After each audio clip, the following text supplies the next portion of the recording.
antsika rehetra any tokantrano dia miarahaba manokana ihany koa anareo candidat dimy am'rahalahy nanaiky nasainy zao fandaharana l'invité du Zoma manokana izao voninahitra lehibe ho an'ny fandaharana l'invité du Zoma ny nanekenareo ny fanasana tamin'ity androany ity ka anomboatsika ny fampafantarana ireto candidat androany ireto dia atomboko any amin'ny zokiolona amin'reto candidat reto amin'izay tsika mba tsy sahirana hoe fa naninona ny candidat zatsy nazaroa no natolotra voalohany dia atombokotsika amin'ny eto amin'ny manoloana eto izy ny généraly Albert Camivital izay laharana fahafolo izy ao amin'ny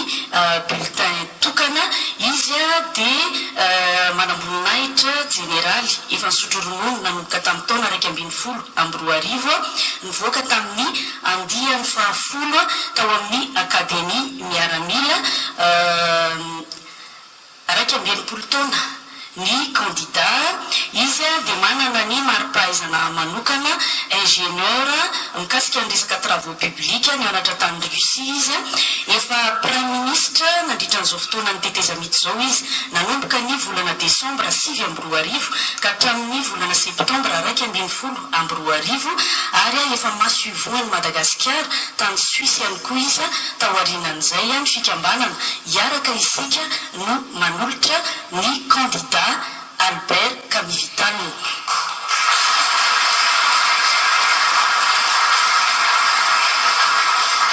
Araka ny efa nambarako tamin'ny heriny moa hitatsika ny mpanohana azy marobe tongeto amin'izao alina izao eto amin'ny villa Amphi angatahantsika manokana hitsangana ramatovadiny za moa miteny hoe aloha fantatry ny olona hoe iza raha ohatra ka nareo no lany filoham-pirenena iza no future première dame dia asaintsika mitsangana ramatovadiny ny candidat Camivital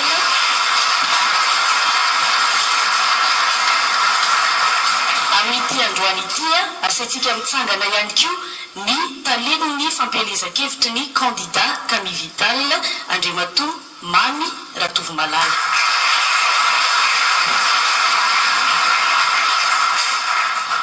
Ny candidat faharoa amin'izao anina izao dia ny docteur Jean-Louis Robinson laharana fahatelo amin'ny telopolo izy ao amin'ny bulletin tokana amin'ny fifidianana ho filoham-pirenena natolotry ny avana izy sady ihany koa tohanina ny Ankolafy Ravalomanana raiky ambin'ny polo taona ihany koa ny candidat Jean-Louis Robinson manana ny mari-pahaizana docteur en médecine izy efa ministre ny fahasalamana izy nanomboka ny taona 2014 ka hatramin'ny taona 2017 efa nandy ho député solombavam-bahoaka ny Madagasikara voafidy tao amin'ny faritra aloatra mangoro tamin'ny taona 2017 ary efa ministre ny tanora sy ny fanatanjahantena ary ny kolotsaina nanomboka tamin'ny taona 2020 ka hatramin'ny taona 2020. Teaky nareo ka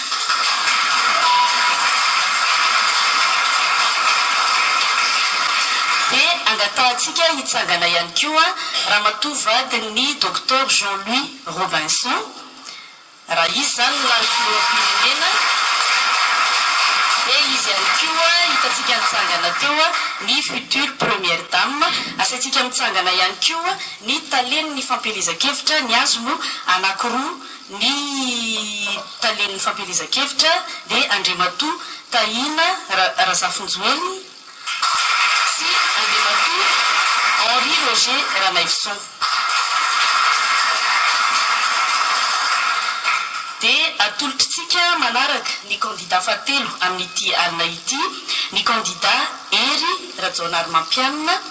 laharana fahatelo izy ao amin'ny bulletin tokana atolotry ny Hery vaovao ho an'ny Madagasikara ary koa candidat natolotry ireo candidat izay nesoriny CES tao anatin'ny listre dia ny candidat Kolo Roger sy ny candidat Jules Etienne dimapolo taona ny candidat Hery Rajaonarimampianina, économiste izy a, manana mari-pahaizana manokana mikasika ny économie, nianatra teny amin'ny université an'Antananarivo, manana ny DEA en sciences comptables ihany koa izy a, nandranto fianarana tany Canada, zany hoe expert comptable ny candidat Hery Rajaonarimampianina, efa ministre ny vola sy ny teti-bola teo anivon'ny fitondrana tetezamity izy a, nanomboka ny volana septambra 5 amby 2000 ka hatramin'izao fotoana na candidat azy zao izay nametrahany fialana. Zay mikasika ny candidat Hery Rajaonarimampianina.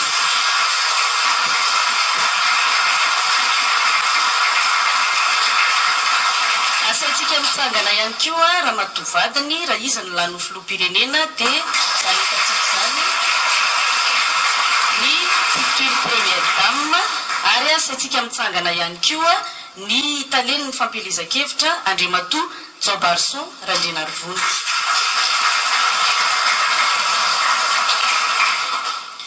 Ny candidat arahantsika manaraka dia ny candidat Roland Ratsiraka. Laharana fahadimy ao amin'ny bulletin tokana izy atolotry ny antoko MTS izy 7 taona, efa manana ny nianatra manokana nanao fanarana ambony mikasika ny mathématique supérieure tany Paris, ary koa manana mari-pahaizana ambony nianatra tao amin'ny école supérieure de technique biologique tao amin'ny tany Paris ihany koa izy efa député any Madagasikara voafidy tao Tomasina voalohany, ary koa efa ben'ny tanànany Tomasina indroa taona ny candidat Roland Ratsiraka, 70 taona ny candidat Roland Ratsiraka.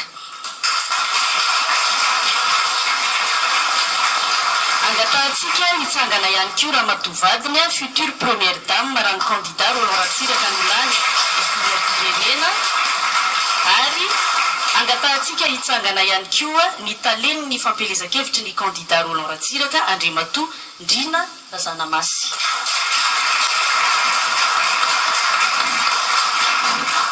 Ny zandriny indrindra zany amin'ny candidat nasaitsika androany no atolotritsika farany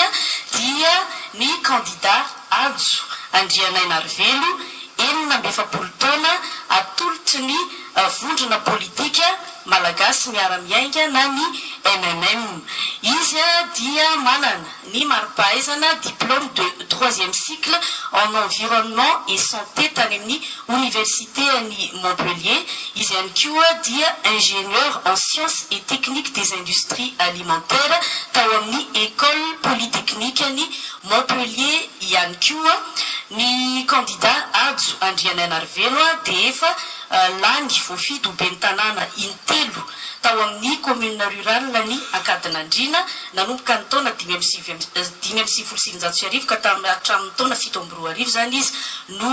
ben'ny tanàna, efa ministre ny fanajariana ny tany sy ny fanapariam-pahefana teo anivon'ny fitondrana tetezamita, nanomboka ny taona 7 ka hatramin'ny novambra 12 ary efa prime ministre lefitra ny sahana ny fanajariana ny tany nanomboka ny volana novambra 12 ka hatramin'izao fotoana nametrahany fialana tamin'izy nirotsaka ho candidat ho filoham-pirenena. Izay no mahakasika ny candidat Ajo Andrianainarivelo. Dia tahaka ny nataontsika teo angatahantsika hitsangana Ramatoavadiny, future première dame raha ny candidat Ajo Andrianainarivelo no lany filoham-pirenena. Ny taleniny fampelezan-keviny ihany koa asaitsika mitsangana ho fantatry ny olona Andriamatoa Fienena Richard. Zay nampahafantarina antsika tany atokantrano mihitsy satria be dia be sika na dia efa fanontaniana taty dia afantatra mikasikasika an'ireo candidat reo sao dia tahaka ny any ivelany amin'ny alalan'ny Ramatoavadiny. Zay moa nisan'ny nahalany ny filoha amerikana Barack Obama satria